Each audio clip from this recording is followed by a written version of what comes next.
Rural Americans deserve access to the best of what our country has to offer, especially health care. Across every state, every community, America's rural hospitals are the first line of defense, protecting our families, neighbors, and loved ones. No matter where you live, hospital care doesn't clock out. They're there 24 hours a day, 7 days a week, 365 days a year. Each year, America's over 5,000 hospitals care for millions of patients, providing 24/7 emergency care, delivering babies, cancer treatments, and other life-saving care that patients rely on. Behind every one of those patients are doctors, nurses, and caregivers working tirelessly to keep people healthy and safe. Hospitals are our community's lifelines. They employ our neighbors and keep our families healthy. But now, some in Congress are threatening access to care. Tell Congress, protect patient care to keep America strong. Don't cut rural health care. Listen, all you New Yorkers. Excuse me. Taxi. Okay, man, we're looking around. This is the 77 WABC minicast. Again, my friends, I guess by virtue of the fact that I have always been a student, not necessarily of the news, but of the media that comprise the news. And I will tell you that when I was younger, for many, many years, we respected newsmen, respected them.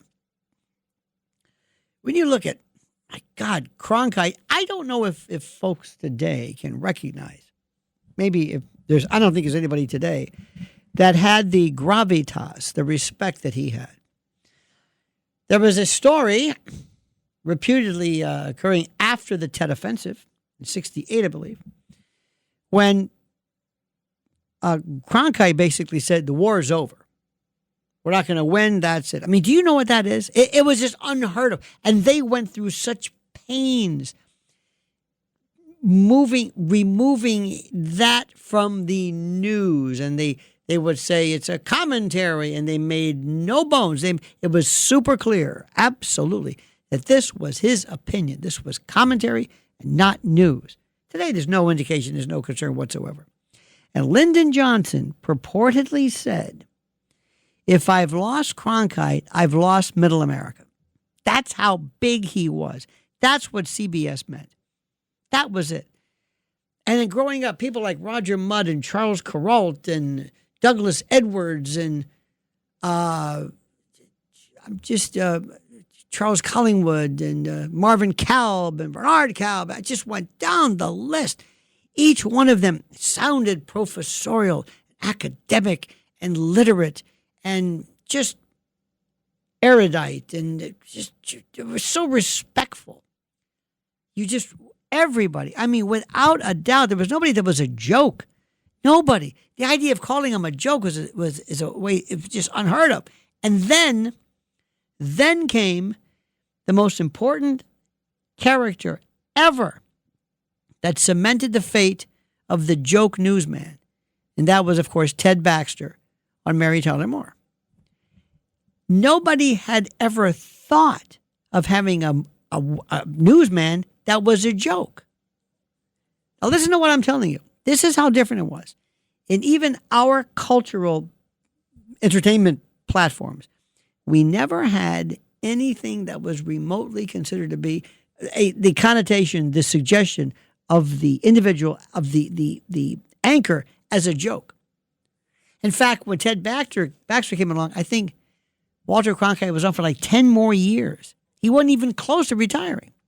But they were so prescient, so vatic, so, here's a good word, pythonic. They read the future. They knew it. And that's what happened. And we lost our faith. And then a joke became compounded. And then news became sponsored.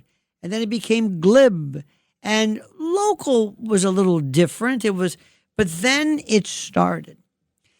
Not DEI, just kind of, before it was I don't even know, what did we call it before DEI? You could never have two white men ever. You couldn't do it. You cannot do it. Two women you could do, certainly. You have to have a smattering of various cultures, and we lost content and talent and went straight for demographics. That was the beginning of the end. And what happened was, and believe it or not, if these were commercially viable, these various cable companies that we're talking about now, because they were still watched and people cared about them, it would be a different story. But they never caught on. They kept pushing it and pushing it and pushing it. And it's one of those things where you cannot, it sounds odd, but you cannot push a particular ideology.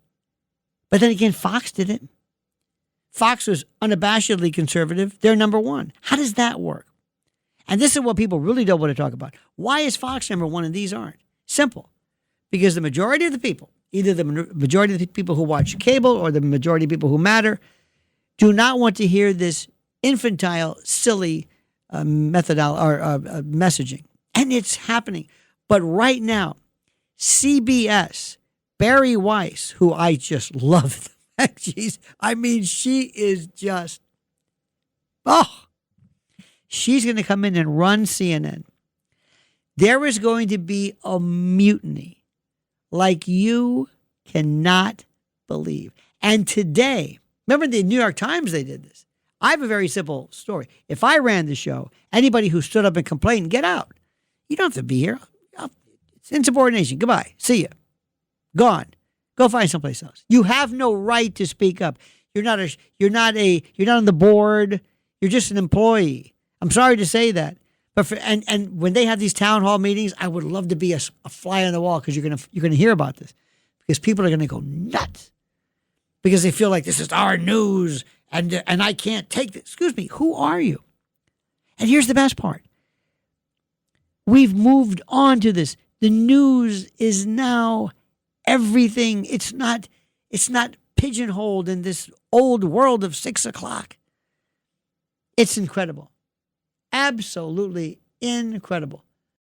If you're looking to create, grow, and sustain your wealth, download and subscribe to the Pain Points of Wealth podcast at BeBullish.com with Bob, Ryan, and Chris Payne. It's your podcast for market insights, money tips, and real talk on the economy. Download and subscribe at BeBullish.com.